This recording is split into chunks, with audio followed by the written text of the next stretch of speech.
Now finally, the first national position holder for MD-CAT with a score of 202 is Aisha Aman, Qaid-e-Azam Divisional Public School and College, Gujranwala.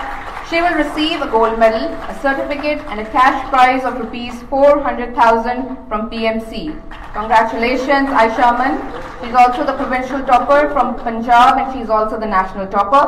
अच्छा, अब एक जो सवाल काफी ज्यादा पूछा जाता है कि एक टॉपर की जो रूटीन है वो क्या होनी चाहिए, उसका सुबह उठने से लेकर रात सोने तक। और एक बड़ा सवाल होता है कि जी टॉपर कितने घंटे पढ़ते हैं, मतलब आप अगर आपके 202 मार्क्स है तो आप 24 आवर्स पढ़ते थे या 20 घंटे 15 घंटे, तो ये थोड़ा सा रूटीन के बारे में बताएं, वो क्या होनी चाहिए।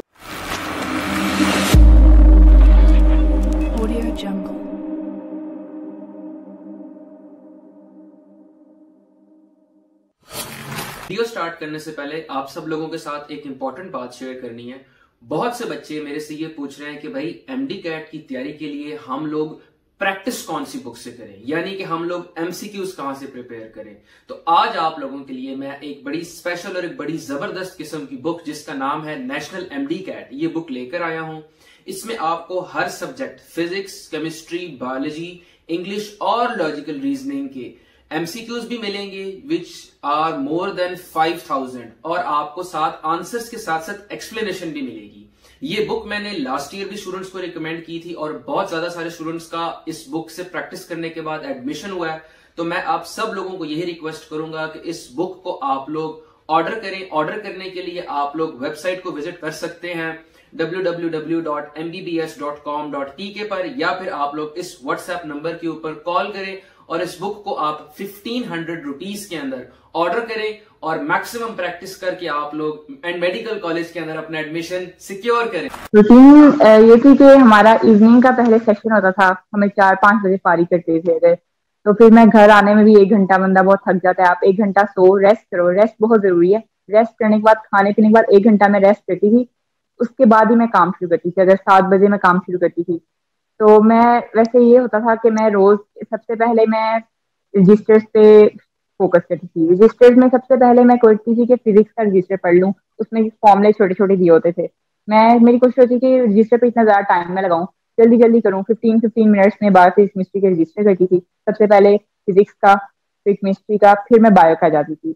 रजिस्टर्स के मैं हाईलाइट कर लेती थी उधर ही जो जो इंपॉर्टेंट पॉइंट्स हैं, फिर मैं जाती थी बुक्स पे और उसमें तकरीबन 45 मिनट्स या 1 घंटे में मैं सारे रजिस्टर्स, नोट्स, वो लेक्चर के नोट्स जो सर लिखवाते थे इंपॉर्टेंट पॉइंट्स, वो करती थी।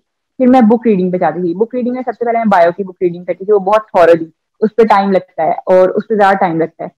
पहले पंजाब की बुक बायो की खोलती थी, वो सारी रीडिंग करके थॉरली हाईलाइट करती थी, उनकी शॉर्ट लिस्टिंग करती थी। फिर उसके बाद मैं फेडरल की बायो की बुक खोलती थी, उस पर भी टाइम लगता था क्योंकि वो तो पहले पढ़ी ही नहीं होती थी। कुछ बच्चों ने पढ़ी भी होगी, फेडरल का बोर्ड ज्वाइन किया होगा, लेकिन अगर पंजाब के स्टूडेंट्स हैं जिन्होंने फेडरल बिल्कुल ही नहीं पढ़ी, उन्हें टाइम लगेगा। लेकिन अगर रोज का काम रोज करें तो उनको फिर एंड पे मुश्किल नहीं होगी। रोज का रोज ही करना है। वैसे मैं एडवाइस करूंगी कि एक भी आपने टॉपिक नहीं छोड़ना अगले दिन के लिए।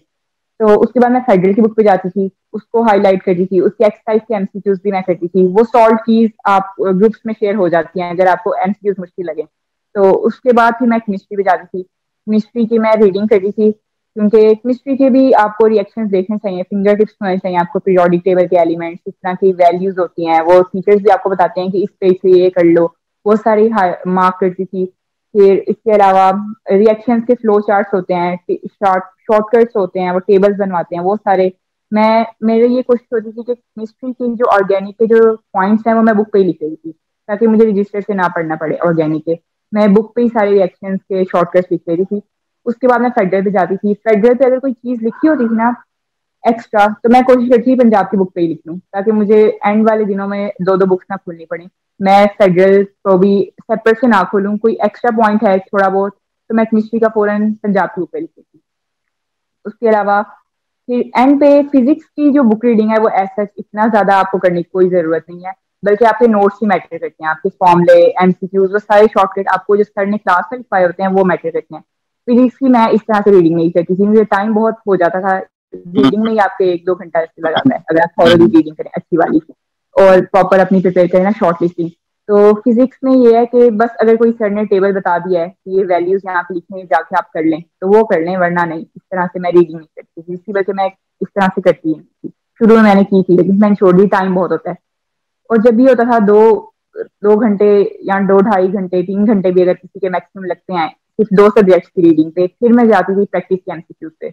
और प्रैक्टिस में मैं सबसे पहले बायो की प्रैक्टिस करती थी क्योंकि इसमें कोई इक्वेशन फॉर्मूला ही नहीं होते और ये बहुत जल्दी हो जाती है, सिर्फ सिंपल रीडिंग की लाइंस होती हैं। आप प्रैक्टिस एमसीक्यूज करती थी। मैं सबसे पहले बायो की प्रैक्टिस बुक खोलती थी, उसके पास पेपर भी साथ साथ चैप्टर वाइज करती थी। और फिर मैं केमिस्ट्री पे जाती थी। केमिस्ट्री में थोड़ा टाइम लगता है लेकिन इतना ज्यादा नहीं, 15-20 मिनट में अगर आप जितना भी टॉपिक पढ़ाया उसने एमसीक्यूज प्रैक्टिस कर लें, अगर 7-8 भी होते हैं उस टॉपिक में दिए हुए भी होते हैं वो करें प्रैक्टिस, तो बायो की बहुत जल्दी हो जाती है। केमिस्ट्री की सबसे लास्ट में फिजिक्स के एमसीक्यूज की प्रैक्टिस करती थी।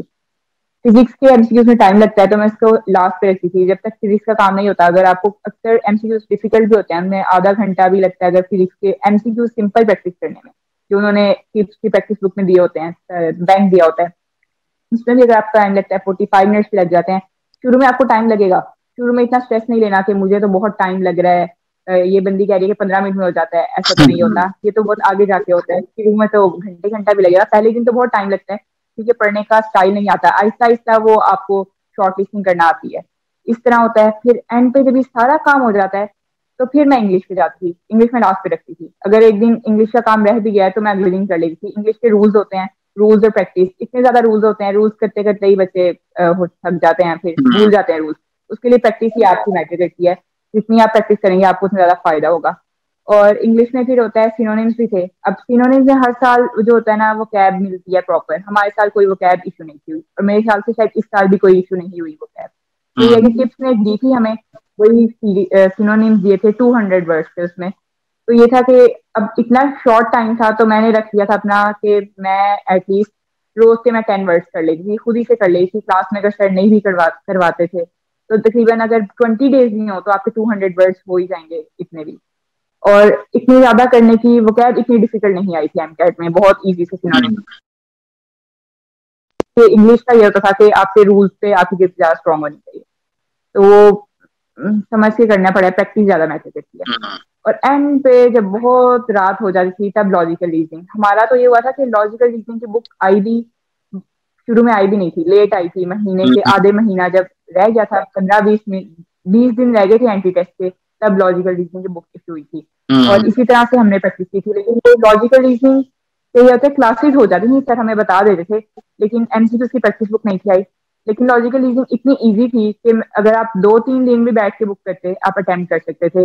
इस तरह के होते हैं। और उसमें एमसीक्यूज इस तरह के नहीं होते, कुछ बच्चे समझते हैं कि जनरल नॉलेज के एमसीक्यू हैं, हमें शहरों के नाम याद करने पड़ेंगे, उनको ऐसे भी लग रहा था, लेकिन ऐसा नहीं होता। वो आपको सिनेरियोस देते हैं, सिचुएशंस देते हैं, इसका क्या सोल्यूशन हो सकता है, 2-3 सोल्यूशन भी देते हैं।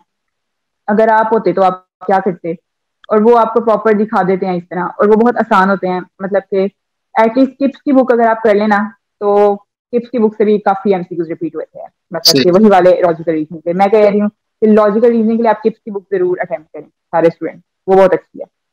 तो एंड पे मैं लॉजिकल रीजनिंग करती थी, उसमें आधा घंटा लगता था। नंबर सीरीज होती है, उसमें शेप्स होती हैं, उसमें डिफरेंट सिचुएशंस होती हैं, कॉज एंड इफेक्ट के एमसीक्यूज होते हैं। उसमें मेरे गलत हो जाते थे कॉज एंड इफेक्ट वाले, अक्सर उनका क्वेश्चन अलग होता था। लेकिन लॉजिकल रीजनिंग में कभी पूरे नंबर नहीं आते, एंड पे जाके मेरे 10 में से 10 आए थे, लेकिन शुरू में मेरे बिल्कुल भी ठीक नहीं थे होते। और फिर एंड पे जो होता था, लास्ट पे जब ये सारा काम खत्म हो जाता था तो भी 1-2 बज जाते थे। अगर 1 बज जाता है आपका, 12-1 बज जाते हैं। तो उसके बाद एलएमएस से ऑनलाइन एमसीक्यूज किप्स के आते थे, डेली के डेली 5 एमसीक्यूज आते थे कि आप ऑनलाइन भी प्रैक्टिस करें साथ साथ। और टेस्ट तो आते ही ऑनलाइन थे। अब टेस्ट की टाइमिंग उनकी इस तरह से होती थी कि 45 एमसीक्यूज होते थे। अगर जो डेली की प्रैक्टिस एमसीक्यूज आते हैं वो 10 एमसीक्यूज 10 मिनट्स में अटेम्प्ट करें आप। तो मैं फिर इस तरह आपको टाइम भी डिस्प्ले होता है, आपको पता चलता है कि मेरी कितनी स्पीड है। और जो टेस्ट होता था उनका 45 एमसीक्यूज आते थे और आपने वो 50 मिनट्स में अटेम्प्ट करना, 50 एमसीक्यूज होते थे, आपने उससे 45 मिनट्स में अटेम्प्ट करना होता था। तो मेरी कोशिश ये होती थी कि मैं हमेशा 5-10 मिनट पहले ही टेस्ट को अटेम्प्ट करने की कोशिश करूँ। मेरी कोशिश होती है कि मैं टाइम अपना सा सेव करूँ, ताकि अभी प्रैक्टिस हो गई तो आहिस्ता आहिस्ता होगा। उसमें भी जल्दी जल्दी में गलत हो जाते थे शुरू में, कि कोई एमसीक्यू गुजर जाता था जल्दी में, वो भूल जाती थी मैं, या कोई इसका ऑप्शन मैंने कुछ किया होता था, कोई और सिलेक्ट हो जाता था। की प्रैक्टिस होती है वो स्टार्ट से ही वो ऑनलाइन अटेम्प्ट। कुछ बच्चे कहते थे कि हमने रिटर्न प्रैक्टिस कर लिया, अब हम एलएमएस के एमसीक्यू छोड़ दें, बहुत रात हो गई है, वो नहीं करके आते। लेकिन मैं तो एडवाइस करूंगी कि रोज के रोज ही करें एमसीक्यू, साथ साथ ही करें। फिर इस तरह बहुत ज्यादा इकट्ठे हो जाते हैं, फिर रह जाते हैं, फिर बच्चे नहीं अटेम्प्ट करते थे। बच्चे तो ऑनलाइन टेस्ट छोड़ देते थे, वो कहते थे कल डिस्कशन हो ही जानी है, टेस्ट छोड़ दो, डिस्कशन में जाके सुनेंगे। ये गलत है, आप अटेम्प्ट करें, आपको पता तो चले कि आपके कितने गलत हो रहे हैं, आपको ये भी तो पता चले आप किधर स्टैंड करते हैं, तो फिर इससे आपको पता चलता है कि आप कितना टाइम मैनेजमेंट कर सकते हैं। तो फिर वो कहती थी एंड पे जाके फिर आप प्रेस करें, और बाकी इस तरह। My name is Ayesha Aman, I secured first position in national MD-CAT 2021। सबसे पहले तो मैं अल्लाह ताला का शुक्र अदा करना चाहूँगी कि उसने मुझे नवाजा है, और अपने पेरेंट्स और टीचर्स का जिनकी एफर्ट्स ने मुझे इस मुकाम तक पहुँचाया है।